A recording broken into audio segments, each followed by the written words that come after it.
Hello everyone, and welcome back. Today I'm going to go over the McShooty Build. This is really a shotgun or close range weapon build. It benefits a lot from reduced spread from not only the Hunter helmet, but the Iskall Hunter band. I'm also using the Bandit armor and the Black Rose to give me the 3-piece set, so I have a 35% chance to get free ammo back. That's going to become more important in just a second. It doesn't sound like it's all that cool, but it really is.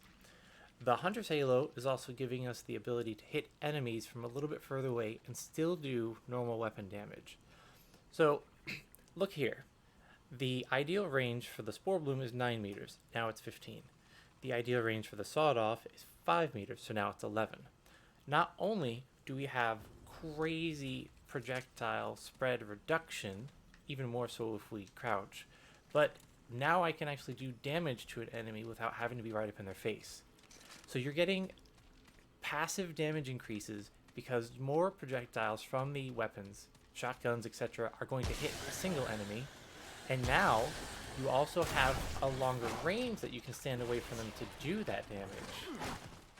So really, you can do some crazy damage numbers with headshots with shotguns now from across the room or a little ways back.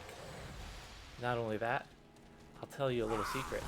The Spore Bloom is exceptionally special when it comes to all weapons, at least the ones that have a single shot, because it is automatic fire. You heard that right, it's automatic fire. It's got a single shot, but if you happen to get the Bandit set to proc, it will fire back to back to back to back to back. And I've gotten it to hit 8 times in a row so far. That's the highest.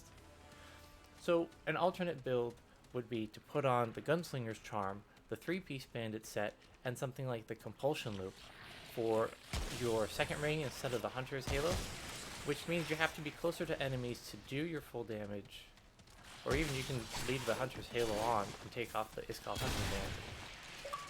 But it would give you a high reload speed, high fire rate, and when the extra shot procs, you will be like a turret with a shotgun, which we haven't even seen it proc once yet.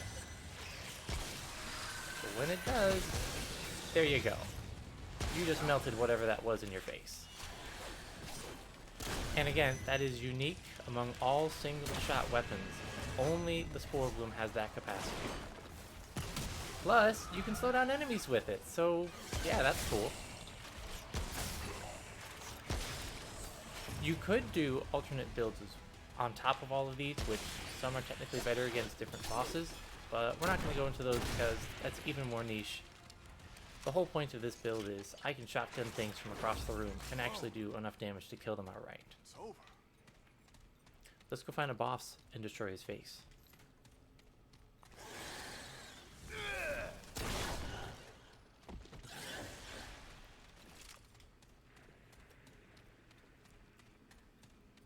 If you haven't noticed, I've already run through part of this area.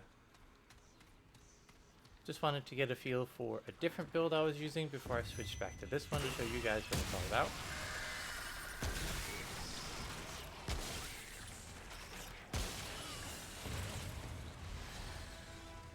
So you notice how it hit for 593, but these other projectiles are hitting for, well, up to 3558. Technically, some of the projectiles hit that boss and killed it before the other projectiles connected, and therefore it showed a lower damage number, because it only took 500 and something to kill it.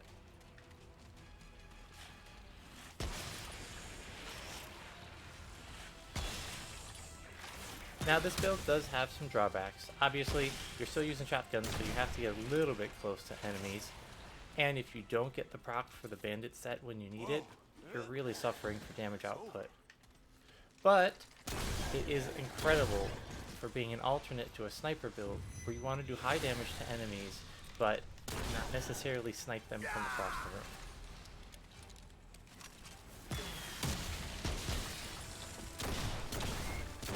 Also, on average, you're going to get a higher damage output if you use the sawed-off, simply because you're going to get, maybe 4 shots, maybe 5 shots out of it. So burst damage against one boss with no additional procs from our amazing Spore Bloom, you're not going to see as high damage output. But man, when it spikes, it spikes.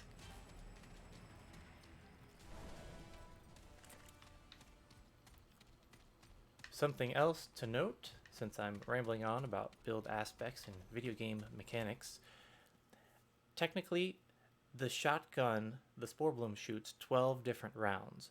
So, like every time you shoot one shot, there's 12 pellets coming out of it.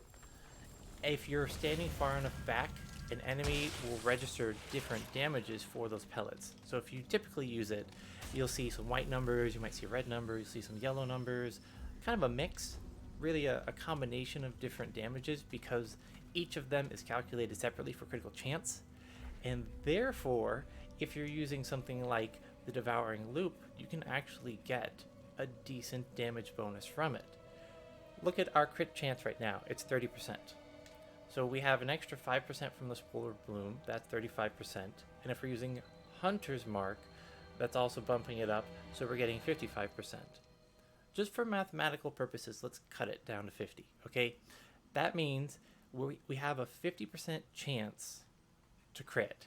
6 out of those 10 pellets are going to crit, which means individually we have 6 crit chances, or 6 crit procs times 5% chance for each of those to give us 4 times damage. So we have a 30% chance to proc the Devouring Loop on a single shotgun blast with 50% crit chance. You can mess around with some numbers and get it higher, but the point is you can get some ridiculous numbers by just standing a little bit further back and letting the projectiles hit separately. And you still can go up close and try to get all of them to stack and get an even higher number.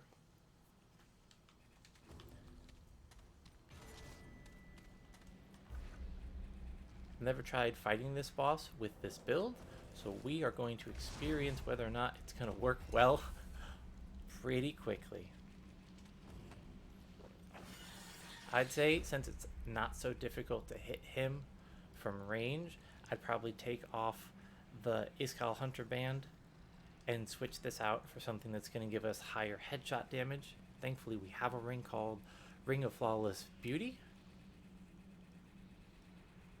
And this way, we're going to be benefiting the most from the amazing output of damage from this weapon. And it's really going to be spectacular against this boss if we can land some decent hits on his face.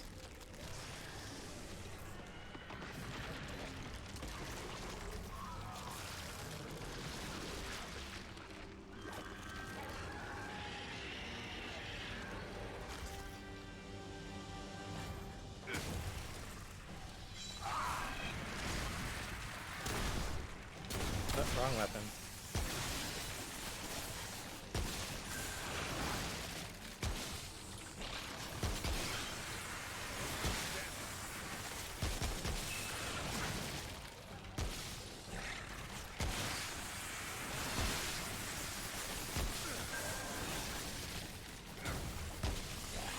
And that didn't even register. Ah, that was nice. That's what I'm talking about. Come on, give us another burst. Burst!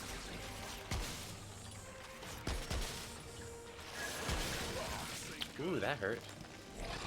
That did not feel good at all. Check this out. You can kneel over the projectile sometimes.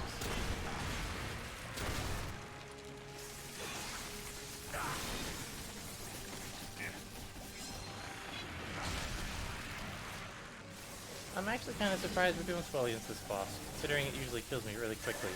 I guess having higher damage output helps.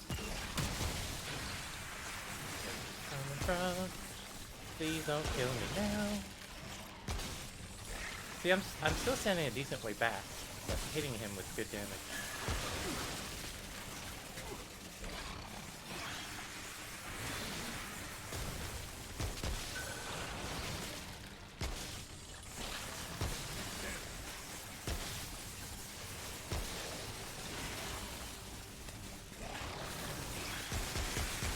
Oh, that was 4 back-to-back. That was nice.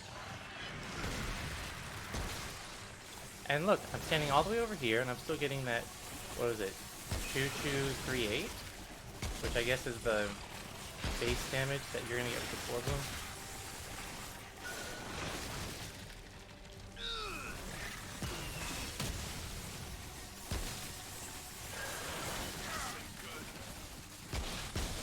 And there he is. First try, vicious modifier on Apocalypse with the McShooty build. Then again, I did switch up the Ring of the Flawless Booty, but shh, don't tell anyone. So yeah, this is a really fun build to play with. Let me show you a couple of things that you can change that are noteworthy. Since we have weapons that have spreads, like the Devastator, you can switch out that as well. Normally the Devastator is going to shoot the spikes in a pretty wide wedge pattern. And I do have spread reduction straight maxed out.